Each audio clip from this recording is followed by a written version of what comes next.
इस साल के बजट में एक बहुत चौंकाने वाला फिगर देखने को मिलता है जब 25,000 करोड़ रुपए सरकार मैरीटाइम डेवलपमेंट के लिए आवंटित कर देती है। मगर सरकार को यह महसूस क्यों हुआ कि मैरीटाइम डेवलपमेंट को 25,000 करोड़ रुपए का पुश देना चाहिए?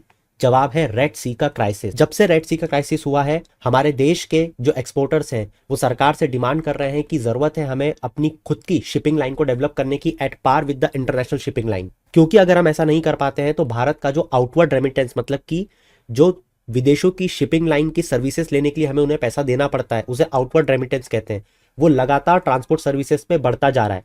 उनका प्रॉफिट बढ़ता जा रहा है, मतलब कि हमारे एक्सपोर्टर्स का नुकसान होता जा रहा है प्रपोर्शनली। और इसका फिगर अगर आप जानना चाहते हो तो 2022 में जो हमारे ट्रेडर्स हैं उन्होंने $109 बिलियन रेमिट किए हैं इन ट्रांसपोर्ट सर्विस चार्जेस। और ये समस्या थमने वाली नहीं है, क्योंकि वर्ल्ड बैंक की एक रिपोर्ट जिसका नाम है ट्रेड वॉच रिपोर्ट, उसमें उन्होंने ये बताया है कि ग्लोबल सप्लाई चेन स्ट्रेस रहने वाली है इन नियर फ्यूचर। मतलब कि ये जो प्राइसेस हैं ये और ज्यादा बढ़ेंगे, मतलब हमारे एक्सपोर्टर्स को और ज्यादा फ्यूचर में नुकसान हो सकता है। और सिर्फ यही नहीं, हमारी सरकार यहाँ पे नहीं रुकी है। हमारी सरकार का ऑब्जेक्टिव है MRO को अचीव करना, मतलब कि मेंटेनेंस के लिए जो हमारी शिप्स को विदेश भेजते हैं वो भी भारत में हो, रिपेयर के लिए हम हमारी शिप्स को बाहर भेजते हैं वो भी भारत में हो, ओवरहॉल के लिए हम तोड़वाने के लिए और उसके पार्ट्स को यूज करवाने के लिए विदेशों में भेजते हैं वो भी भारत में हो। मगर शिप बिल्डिंग के लिए ये एक बहुत लॉन्ग जेस्टेशनल पीरियड लगता है। अगर आज शुरू हुई है तो कम से कम 5-10 साल इसके लिए, इसको अचीव करवाने के लिए, इस लॉन्ग जेस्टेशनल पीरियड के ऑब्जेक्टिव को ऑफ शिप बिल्डिंग, हमारी सरकार ने अगले 10 साल तक अगर कोई भी पार्ट आता है विदेश से जिसको शिप बिल्डिंग में लगाया जाना है,